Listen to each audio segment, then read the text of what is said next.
आज एक छोटी सी जानकारी। आज बाथरूम बनाने ये वास्ते एक एल्युमिनियम चौखट लगा हुआ में कितो खर्चो आवे तो वो थाना मैं बताऊंगा।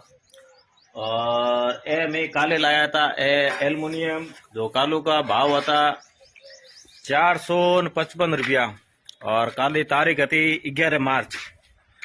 और मिस्त्री जी है बनाने वाला वो है लेखराज जी नामा। तो काले 3 चौखट बना दिया और लगा भी दिया। और आज ए जो महीनो जो फड़का लागे नहीं वो कटिंग हो रही है।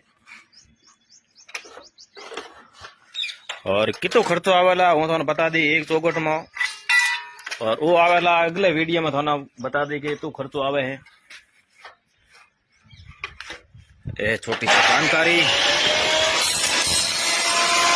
कारीगर है लेखा जी कटिंग हो रही है।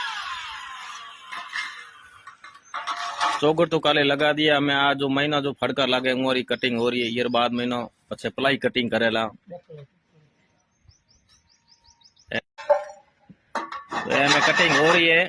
ये बाद महीनो बस प्लाई महीनो जो आया करे 5 mm री वो कटिंग हुए। और पूरो कितो ये खर्चो आवे एक चौखट बनाने में दरवाजो पूरो तो अगले वीडियो में थाने बता दई।